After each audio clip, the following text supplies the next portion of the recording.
আসসালামু আলাইকুম। আশা করছি প্রত্যেকে ভালো আছো। আমরা সফলস একাডেমির পক্ষ থেকে সবাইকে স্বাগত জানাচ্ছি। আজকে আমরা আলোচনা করব শর্টকাট টেকনিকের মাধ্যমে কিভাবে ত্রিকোণমিতির সূত্রগুলো আমরা নিজেরা আয়ত্ত করতে পারি। ঠিক আছে? সেক্ষেত্রে আমাদের একটি সমকোণী ত্রিভুজ লাগবে। সমকোণী ত্রিভুজ হচ্ছে যে ত্রিভুজের একটি কোণ অবশ্যই সমকোণ মানে 90 ডিগ্রি। এই কোণটা 90 ডিগ্রি। তোমরা ইচ্ছে করলে এই ধরনের একটা কোণ এঁকে এখানে তোমাদের যে এই জ্যামিতি বক্সে যে চাঁদা আছে ওই চাঁদা বসিয়ে তোমরা এখানে এটা অবশ্যই মেপে দেখতে পারো। তাহলে এই কোণটা 90 ডিগ্রি, 90 ডিগ্রির বিপরীত বাহু যেটা এটা হচ্ছে অতিভুজ।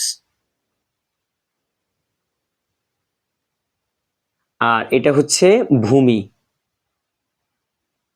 এটা হচ্ছে লম্ব। যেহেতু আমরা ধরে নিছি কোন এই জায়গায় উৎপন্ন হয়েছে, এই জায়গায় কোন উৎপন্ন হলে সেটা আলাদা বিষয়, সেটা নিয়ে আমরা পরবর্তী দশম অধ্যায়ে যখন দূরত্ব উচ্চতা নিয়ে আলোচনা করব তখন আমরা এটা নিয়ে আলোচনা করব। ঠিক আছে?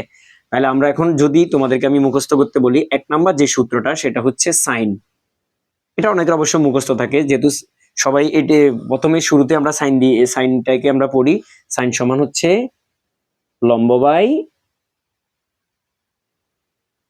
অতিভুজ। কস থিটা, কস থিটা সমান ভূমি বাই অতিভুজ। 3 নাম্বার হচ্ছে ট্যান থিটা, ট্যান থিটা সমান লম্ব বাই ভূমি। ঠিক আছে? একটু খেয়াল করো, সাইন থিটা হচ্ছে কি লম্ব বাই অতিভুজ, কস থিটা সমান ভূমি বাই অতিভুজ, ট্যান থিটা সমান লম্ব বাই ভূমি, কট থিটা সমান ভূমি বাই লম্ব, সেক থিটা সমান অতিভুজ বাই ভূমি, কোসেক থিটা সমান হচ্ছে অতিভুজ বাই লম্ব। অর্থাৎ কট, সেক, কোসেক এরা কিন্তু এই তিনজনের বিপরীত। এখন বিষয়টা হচ্ছে আমরা যদি এভাবে মুখস্থ করতে যাই আমাদের অনেকের মুখস্থ থাকবে না। তো সেক্ষেত্রে আমরা একটা একদম সহজ একটা টেকনিক অ্যাপ্লাই করব। সেটা হচ্ছে আমরা এখানে 3টা লাইন অল টাইম মনে রাখবো। আমরা তো অনেক কৌতুক মনে রাখি, অনেক গান মনে রাখি, ঠিক আছে? তো আমরা একটা 3টা লাইন অনেক ছন্দ মনে রাখি। তো এখানে আমরা 3টা ছন্দ মনে রাখবো। তার মধ্যে 1 নাম্বার যে ছন্দ সেটা হচ্ছে সাগরে, সাগরে লবণ অনেক। 2 নাম্বার হচ্ছে কবরে ভূত অনেক। 3 নাম্বার হচ্ছে টেরা, টেরা লম্বা ভূত। দেখো এই 3টা থেকে এই 3টা লাইন যদি আমরা মুখস্থ রাখতে পারি, একটা হচ্ছে সাগরে লবণ অনেক। আমরা সবাই জানি লবণ কিন্তু সাগরেই থাকে। আমরা যে লবণ আমরা যে তরকারির সাথে বা এর সাথে যে আমরা লবণ খাই, ওই লবণটা উৎপন্ন হয় কিন্তু সাগর থেকে। সাগরে লবণ অনেক। আর কবরে ভূত অনেক, অর্থাৎ আমরা কবরে যদিও ভূত থাকে না, আমরা বলি আর কি মানুষকে ভয় লাগার জন্য, বাচ্চাদেরকে ভয় লাগানোর জন্য বা কাউকে ভয় দেখানোর জন্য আমরা বলি যে কবরে ভূত অনেক। আর একটা হচ্ছে ভূতগুলো সাধারণত আমরা যে অ্যানিমেশন গুলো দেখি বা ছবিতে বিভিন্ন নাটকে যে ভূতগুলো আমাকে দেখানো, এগুলো কিন্তু সবসময় টেরা লম্বা হয়। ঠিক আছে? টেরা লম্বা ভূত। এখন আমরা এটা দিয়ে কিন্তু এই লাইন দিয়ে কিন্তু আমরা একটা সহজে মনে রাখতে পারি সূত্র। প্রথম হচ্ছে কি সাইন, সাগর, সাগর লিখতে মানে এটা আমরা জাস্ট মনে রাখার জন্য আর কি, এটা কোনো লজিক না, এটা বলা বৈজ্ঞানিকভাবে কোনোভাবে প্রমাণিত না, জাস্ট মনে রাখার জন্য আর কি। সাগর মানে সাগর লিখতে প্রথম অক্ষর দন্ত্যাস্ব, দন্ত্যাস্ব মানে আমি এস বুঝলাম আর কি। সাইন থিটা, সাইন থিটা সমান হচ্ছে কি দেখো লবণ অনেক, লবণের প্রথম অক্ষর কি ল, ল মানে হচ্ছে লম্ব। আর অনেক, অনেকের প্রথম অক্ষর কি সরেও, সরেও মানে অতিভুজ। ঠিক আছে? তাহলে সাথে সাইন, লতে লম্ব, অতে অতিভুজ। সাগরে লবণ অনেক মানে সাইন মানে লম্ব বাই অতিভুজ।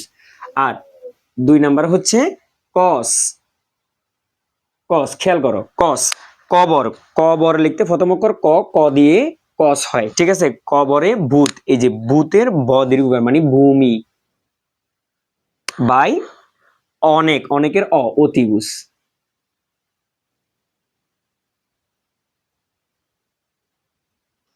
এরপর হচ্ছে টেন, টেন থিটা, টেন টেরা, টেরা মানে ট দিয়ে আমরা টেন বুঝেছি। লম্ব এটা তো বুঝতেছো, এখান থেকে বোঝা যায় লম্বা, লম্বা মানে লম্ব। আর ভূত মানি ভূমি, টেরা লম্বা ভূত। তাহলে কয়টা হলো দেখো, সাগরে সাগরে সাইন, সাগরে দিয়ে মনে রাখবা সাইন, ল দিয়ে লম্ব, অ মানি অনেক, মানে অনেক দিয়ে অতিভুজ, কবরে ভূত অনেক, ঠিক আছে, ভদ্রিগার মানি ভূমি, আর অ মানি অতিভুজ, টেরা লম্বা ভূত, টেরা লম্বা ভূত, টেরা ট দিয়ে ট দিয়ে হচ্ছে টেন, আর লম্বা দিয়ে ল দিয়ে হচ্ছে লম্ব, আর ভূত দিয়ে বদ্রিগার দিয়ে হচ্ছে কি ভূমি। এরপর আমরা বাকি যে তিনটা জানি সেটা হচ্ছে কট থিটা, একদম ইজি। কট হচ্ছে, কটের সম্পর্ক সবসময় খেয়াল রাখবা, কটের সম্পর্ক কিন্তু কার সাথে, টেনের সাথে, কার সাথে, টেনের সাথে, কটের সম্পর্ক হচ্ছে টেনের সাথে, ঠিক আছে। তাহলে কট হবে টেনের বিপরীত, তার মানে এই টেন কি লম্ব বাই ভূমি, তাহলে কট হবে ভূমি বাই লম্ব।